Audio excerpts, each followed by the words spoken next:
তড়িতের রাসায়নিক প্রভাব চ্যাপ্টারের আজকে আমরা শেষ টপিক দেখো জানবো, সেটা হবে তড়িৎ লেপন। তো অনেকটা এটা ইম্পর্টেন্ট, ভালোভাবে তোমরা দেখো। আগে ভিডিও যারা দেখোনি, ডিসক্রিপশনে একটা লিঙ্ক আছে, সেই লিঙ্কে ক্লিক করে প্রত্যেকটা ভিডিও তোমরা পেয়ে যাবা। এবার বলছি যে তড়িৎ লেপনটা কাকে বলা হয় বা কি হয়। দেখো, তড়িৎ লেপন মানে একটা কোনো ধরো ধাতু আছে, তাহলে সেই ধাতুটা সাধারণ অবস্থায় মানে সক্রিয় হয়। সক্রিয় মানে কি, যেমন ধরো লোহা আছে, এবার সেই লোহা যখন প্রকৃতিতে থাকে তখন সেটা বিভিন্ন প্রক্রিয়ার মাধ্যমে সেখানে জং ধরতে পারে বা মরচে পড়তে পারে। তাহলে এই যে জং ধরা বা এইসব জিনিস থেকে রক্ষা করার জন্য একটা প্রক্রিয়া করা হয়, সেটা হবে তড়িৎ লেপন। মানে দেখো, ওই যে ধাতুটা আছে সেটা খুব সক্রিয়, তার জন্য সেটাকে রক্ষা করার জন্য তার উপরে একটা কম সক্রিয় ধাতুর আমরা প্রলেপ দিয়ে দিব। তাহলে সেটাকেই বলা হবে কি, একটা দেখো ধাতুর যে প্রলেপ, ঠিক আছে, তড়িৎ লেপন সেটা। তাহলে বোঝা গেল, মানে একটা ধাতু আছে, সেই ধাতুটার উপরে যখন আমরা অন্য কোনো একটা ধাতুর প্রলেপ দিয়ে দিব সেটাকে রক্ষা করার জন্য, সেটাকে বলা হবে তার কি, দেখো তড়িৎ লেপন। তাছাড়া অনেক কিছু তোমরা ধাতু দেখেছো যেগুলো দেখবা অনেকটা সুন্দর হয়, মানে সেগুলো দেখতে একদম চকচক করে, উজ্জ্বলতা অনেক বেশি হয়। তাহলে সেই ধাতুগুলোর ওপরেও তড়িৎ লেপন প্রক্রিয়ায় তড়িৎ লেপন করা হয়। ঠিক আছে, তাহলে কোনো একটা ধাতুকে পরিবেশের হাত থেকে রক্ষা করার জন্য সেটা ব্যবহার করা যেতে পারে। এবার কিভাবে সেটা হয় দেখো, তড়িৎ লেপন প্রত্যেকটা আমি বলছি। এবার এখানে একটা খুব ইম্পর্টেন্ট, সক্রিয় ধাতুর ওপরে কম সক্রিয় ধাতুর প্রলেপ দেওয়া হয়। যেমন সক্রিয় ধাতু কি হতে পারে, লোহা, ঠিক আছে, প্লাটিনাম, এগুলো। এবার এগুলোর উপরে কম সক্রিয় ধাতু যেমন আছে সিলভার, ঠিক আছে, গোল্ড। তাহলে এই সব ধাতুগুলো কম সক্রিয়, তাহলে এগুলোর প্রলেপ দেওয়া যেতে পারে। এবার এটা কিভাবে সম্ভব, কিভাবে হয়, প্রত্যেকটা আমি বলছি, তোমরা ভালোভাবে দেখো। তো এটা তড়িৎ বিশ্লেষণ পদ্ধতিতে তড়িৎ লেপনটা করা হয়। তড়িৎ বিশ্লেষণ পদ্ধতি আমরা আগের দিন বলেছিলাম, যে প্রক্রিয়ায় তড়িৎ বিশ্লেষ্য ব্যবহার করে এক পদার্থ থেকে নতুন এক ধরনের পদার্থ উৎপন্ন হয়, সেটাকে তড়িৎ লেপন বলা হয়। এবার জানো তোমরা এইভাবে যে দুটো প্রান্ত থাকে, একটা যেটা প্লাস সেটাকে বলা হবে অ্যানোড, আর একটা মাইনাস, মাইনাস যেটা আছে সেটাকে কি বলা হয়, ক্যাথোড। এবার এই ব্যাটারি যুক্ত করলে এইভাবে হয়। ঠিক আছে, তাহলে এটা একটা ভোল্টামিটার, তোমরা জানো ভোল্টামিটারের মধ্যে তড়িৎ বিশ্লেষণটা করা হয়।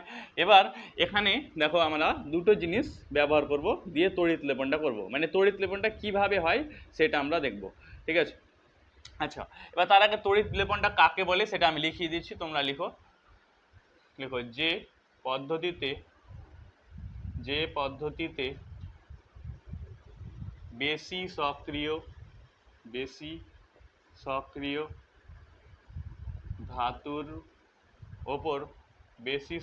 ধাতুর ওপর অপেক্ষাকৃত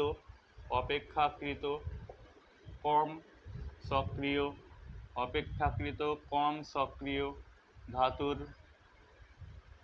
সক্রিয় ধাতুর প্রলেপ দেওয়া হয়,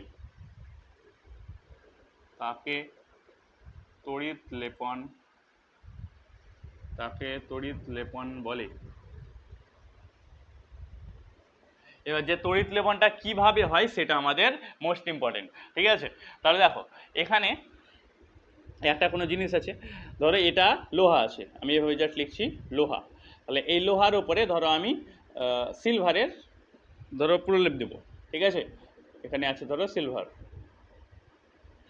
তাহলে এটা লোহা, এটা সিলভার। তাহলে এবার এটার উপরে প্রলেপ কিভাবে দেওয়া হবে দেখো, প্রথমে এই যে ব্যাটারি আছে সেটাকে অন করা হবে, দিয়ে যেখানে অ্যানোড থাকবে, আচ্ছা, তাহলে এটাকে আমাদের দেখো, যেখানে অ্যানোডটা থাকবে সেখানে দিতে হবে সিলভার। সিলভার মানে কি হয়, এ জি, আর লোহা মানে এফ ই। দেখো, মানে প্লাস যেখানে আছে সেটা প্লাস মানে অ্যানোড, অ্যানোড যেখানে আছে অ্যানোডের জায়গায় রাখতে হবে দেখো সিলভার। মানে আমরা যে জিনিসটার প্রলেপ দিব সেটাকে অ্যানোডের মধ্যে রাখতে হবে, বোঝা গেল? মানে আমরা যে জিনিসটাকে প্রলেপ দিব সেটা থাকবে অ্যানোডে, এবং যার ওপরে প্রলেপ দিব সেটা থাকবে ক্যাথোডে। ঠিক আছে, যার ওপরে প্রলেপ দিব সেটা থাকবে ক্যাথোড, যেমন এখানে লোহাটা থাকলো ক্যাথোডে। দিয়ে দেখো, এখানে ধীরে ধীরে জারণ এবং বিজারণ প্রক্রিয়া হবে, দিয়ে সেটার মধ্যে কি হবে, প্রলেপ সৃষ্টি হবে, ওটা আমি বলছি। তো এবার আমরা বলি যে তড়িৎ লেপনটা কেন করা হয়। তারপর, কারণ তড়িৎ লেপন করার দেখো দুটো উদ্দেশ্য আছে।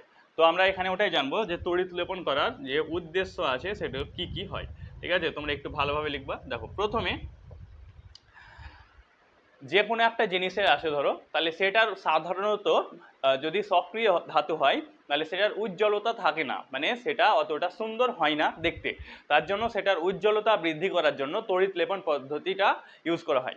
এবার তড়িৎ লেপন পদ্ধতি ব্যবহার করলে একটা কম উজ্জ্বলতা যুক্ত ধাতুটাকে তার তড়িৎ লেপন পদ্ধতিতে সেটার উজ্জ্বলতা বৃদ্ধি করা যেতে পারে। ঠিক আছে, তাহলে এটা একটা প্রথম উদ্দেশ্য, উজ্জ্বলতা বৃদ্ধি করতে।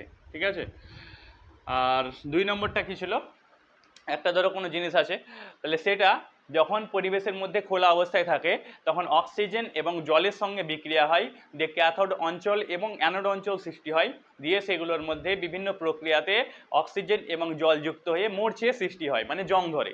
তাহলে সেইটাকে রক্ষা করার জন্য এক্ষেত্রে কি করা হয়, দেখো তড়িৎ লেপন করা হয়। তাহলে কোনো একটা জিনিসের মধ্যে যখন তড়িৎ লেপন করা হবে তখন সেটার মধ্যে সক্রিয়তা অনেকটা কমে যাবে, তার জন্য সেই জংটা আর ধরবে না। তাহলে 2 নম্বর ওটা লিখতে হবে যে পরিবেশ থেকে রক্ষা, পরিবেশ থেকে রক্ষা। তাহলে দেখো এই যে উদ্দেশ্য দুটো আছে, উজ্জ্বলতা বৃদ্ধি করার জন্য আর পরিবেশের হাত থেকে রক্ষা করার জন্য আমাদের এই পদ্ধতিটাকে ব্যবহার করা হয়। এটা মানে কোনটা, যে তড়িৎ লেপন পদ্ধতি আছে সেটা। এবার আমরা জানবো যে তড়িৎ লেপনের নীতি, তোমাদের পরীক্ষায় ডাইরেক্টলি আসবে যে তড়িৎ লেপনের নীতিগুলি লেখো। হ্যাঁ, মানে নীতি মানে কি, এটা কিভাবে সংগঠন করা হয়, কিভাবে হয় সেটা। এবার তোমরা আমাদের ভিডিওটি লাইক করে চ্যানেলটি সাবস্ক্রাইব করে দাও, কারণ আমি ক্লাস 7 থেকে 10 সব কিছু পড়াচ্ছি, তোমরা অবশ্যই দেখতে থাকো। দেখো তাহলে আমি যেটা বলছিলাম, ধরো একটা যে কোনো জিনিস আছে, তাহলে সেই যে প্রথমে জিনিসটা আছে সেটাকে যেটার ওপরে প্রলেপ দেওয়া হবে, যেমন আমরা এখানে বললাম ধরো লোহার ওপরে জিঙ্কের প্রলেপ দেওয়া হবে, তাহলে যেটার ওপর প্রলেপ দেওয়া হবে সেটা থাকবে ক্যাথোডের মধ্যে এবং যার প্রলেপ দেওয়া হবে সেটা থাকবে অ্যানোডে। ঠিক আছে, তাহলে এটা প্রথম নীতি, এটা লিখতে হবে। আচ্ছা, এর 2 নম্বর কি হয়, দেখো যখন একটা কোনো জিনিসের আমরা প্রলেপ দেব তখন একটা তড়িৎ বিশ্লেষ্য পদার্থ ব্যবহার করতে হবে। ঠিক আছে, একটা কি বললাম, তড়িৎ বিশ্লেষ্য পদার্থ। এবার যে তড়িৎ বিশ্লেষ্যটা পদার্থটা আছে সেটা যে অ্যানোডে থাকবে তার একটা তড়িৎ বিশ্লেষ্য পদার্থ ব্যবহার করা হবে। বোঝা গেল, মানে অ্যানোডের মধ্যে যেটা থাকবে তার একটা তড়িৎ বিশ্লেষ্য পদার্থ, মানে ক্যাথোডারটা দিলে হবে না বা অন্য দিলে হবে না, অ্যানোডে যে থাকবে তার লবণের একটা তড়িৎ বিশ্লেষ্য পদার্থ। তো এই দুটোকে নীতি বলা হয়। প্রথমটা তোমরা লিখো যে যে পদার্থের ওপর প্রলেপ দেওয়া হয় তা ক্যাথোড এবং যার প্রলেপ দেওয়া হয় তা অ্যানোডে থাকে। এটা একটা প্রথম পয়েন্ট। আর 2 নম্বর যেটা বলছিলাম, অ্যানোডে থাকা পদার্থটির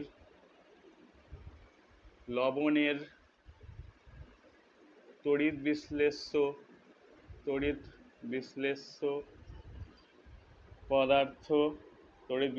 পদার্থ ব্যবহার হয়। তাহলে এই দুটো পয়েন্ট খুব ইম্পর্টেন্ট, যে তড়িৎ বিশ্লেষণের নীতি মানে সেগুলো কিভাবে সংগঠিত হয় সেটা। এবার আমরা একটা প্র্যাকটিক্যালি তড়িৎ লেপনের পদ্ধতিতে আমরা দেখব যে সেটা কিভাবে হয়, সেটা খুব একটা ইম্পর্টেন্ট। ঠিক আছে, দেখো তাহলে আমি বলছি যে আমরা ধরো কোনো একটা জিনিসের উপর প্রলেপ দেবো। ঠিক আছে, ধরো আমরা সোনার প্রলেপ দেবো কোনো একটা জিনিসের উপর। আমি ধরো বলছি যে লোহার উপরেই সোনার প্রলেপ দেওয়া হবে। ঠিক আছে, তাহলে লোহার উপরে যখন সোনার প্রলেপ দেওয়া হবে তাহলে বলো তোমরা যে লোহাটা কোথায় থাকবে। আমি বললাম যে যেটার প্রলেপ দেওয়া হবে সেটা অ্যানোডে। তাহলে এখানে অ্যানোডে সোনা আসবে, কারণ এটাতে বললাম, আর এখানে কি আসবে, লোহা। মানে এগুলো সোনা এবং লোহার পাত। এবার এখানে ব্যাটারি যুক্ত করতে হবে, দিয়ে হবে। ঠিক আছে, এবার দেখো যখন এইভাবে তড়িৎ বিশ্লেষণ আমরা ঘটাবো তাহলে তোমরা জানো যে এটার মধ্যে একটা সোনা, মানে সোনার একটা তড়িৎ বিশ্লেষ্য পদার্থ যেটা অ্যানোডে থাকবে সেটারই একটা তড়িৎ বিশ্লেষ্য পদার্থ দিতে হবে। তাহলে সোনার ক্ষেত্রে সেই তড়িৎ বিশ্লেষ্য পদার্থটা কি হয় আমি বলছি, দেখো সেটা হয়, এখানে আছে পটাশিয়াম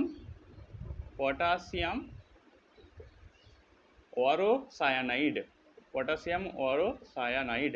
তাহলে এটা একটা তড়িৎ বিশ্লেষ্য পদার্থের নাম, সেটা ব্যবহার করা হবে সোনার ক্ষেত্রে। এবার দেখো অন্যান্য পদার্থের ক্ষেত্রে এটা আলাদা আলাদা হবে।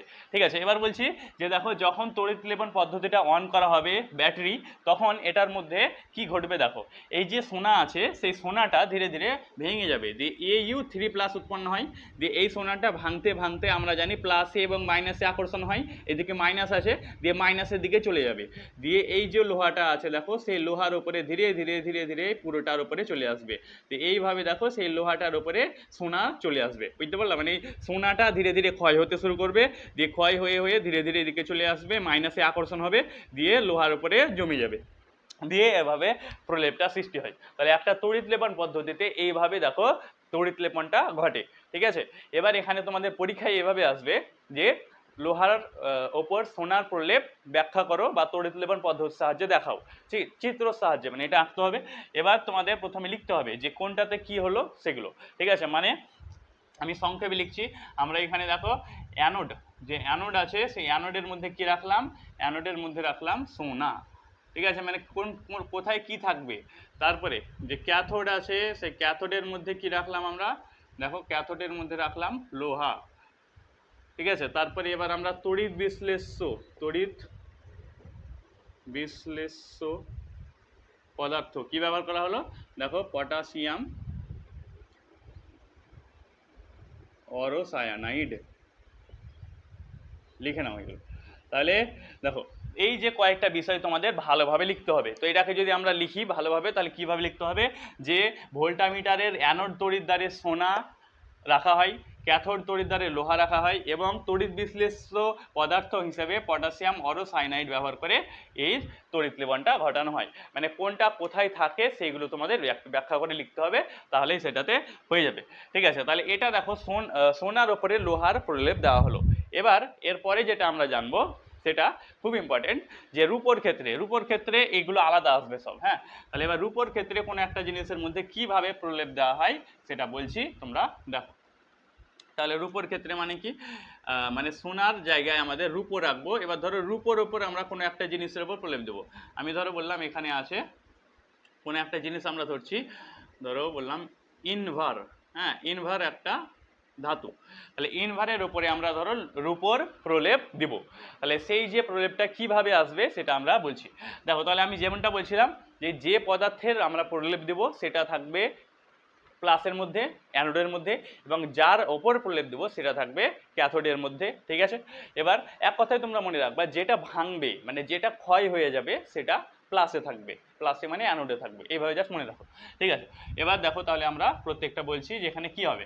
প্রথমে যে রূপো এবং ইনভারের মধ্যে রূপোটা দেখো ধীরে ধীরে ক্ষয় হতে শুরু করবে, দিয়ে সেটা ইনভারের উপরে ধীরে ধীরে এইভাবে জমা হবে, দিয়ে এই প্রক্রিয়াটাকে বলা হবে তড়িৎ লেপন। তাহলে এখানে ক্যাথোডের মধ্যে কি থাকবে তোমাদের লিখতে হবে, যে ভোল্টামিটারের ক্যাথোড তড়িৎদ্বারে থাকে, ক্যাথোডের মধ্যে কি থাকবে দেখো ইনভার। ঠিক আছে, তাহলে এটা থাকবে।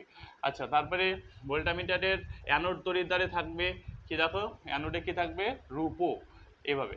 তাহলে এবার দেখো এখানে একটা তড়িৎ বিশ্লেষ্য পদার্থ ব্যবহার করতে হবে, এটাই তোমাদের মনে রাখার বিষয়। তড়িৎ বিশ্লেষ্য কি, তড়িৎ বিশ্লেষ্য ব্যবহার করা হয় দেখো এটা আলাদা। হ্যাঁ, এটা হবে পটাশিয়াম আর্জেন্টোসায়ানাইড, পটাশিয়াম আর্জেন্টোসায়ানাইড। তাহলে এই দুটো জিনিস খুব ইম্পর্টেন্ট, পটাশিয়াম অরোসায়ানাইড, আর্জেন্টোসায়ানাইড, এগুলো ব্যবহার করা হয়, দিয়ে বললাম দেখো প্রলেপটা ঘটানো হয়। তাহলে এটা যদি পরীক্ষায় আসে যে রূপের ওপর ইনভারের প্রলেপ ব্যাখ্যা করো, তাহলে তোমাদের লিখতে হবে যে ভোল্টামিটারের ক্যাথোড তড়িৎদ্বারে ইনভার রাখা হয়, অ্যানোড তড়িৎদ্বারে রূপোর পাত রাখা হবে, তড়িৎ বিশ্লেষ্য হিসাবে পটাশিয়াম আর্জেন্টোসায়ানাইড ব্যবহার করলে সেখানে তড়িৎ বিশ্লেষণটা হয়ে যাবে। তাহলে এই পয়েন্টটা খুব দরকার ছিল, মনে রাখো। এবার দেখো যখন এভাবে তড়িৎ বিশ্লেষণ ঘটানো হয়, তাহলে এটার আর একটা পদ্ধতি আছে যেটাকে বলা হয় গ্যালভেনাইজেশন। হ্যাঁ, তো সেই গ্যালভেনাইজেশন মানে কি সেটাই এবার আমরা জানবো। ঠিক আছে, গ্যালভেনাইজেশন প্রক্রিয়া, তার মধ্যে আবার একটা জিনিস ঘটে সেটা আমি বলছি, সবাই ভালোভাবে দেখো। তাহলে এইভাবে ধরো একটা কোনো পাত্র রাখা আছে, তাহলে সেটার মধ্যে সেম এটার মধ্যে যেটা প্লাসটা থাকবে সেটাকে অ্যানোড বলা হয়, যেটা মাইনাসে থাকবে সেটা ক্যাথোড। এবার দেখো এখানে আমরা যেখানে প্লাস আছে সেখানে রাখবো জিঙ্ক। ঠিক আছে, আর যেটা মাইনাসে আছে সেই মাইনাস যেটা থাকবে সেটাকে আমরা সেখানে রাখবো লোহা। ঠিক আছে, এটা জিঙ্ক আর এটা লোহা। এবার ব্যাটারি ধরো এভাবে যুক্ত করলাম, ঠিক আছে।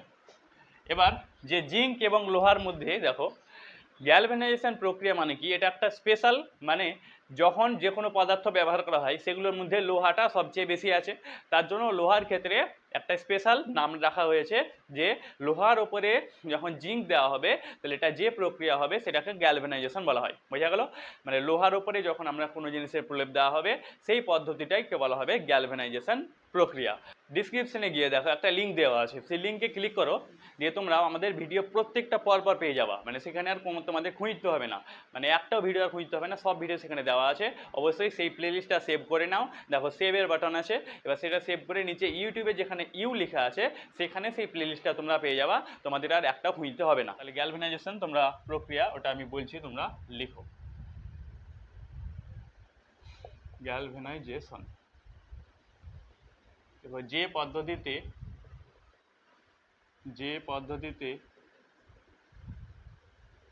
লোহার ওপর জিঙ্ক ধাতুর প্রলেপ দেওয়া হয় তাকে গ্যালভানাইজেশন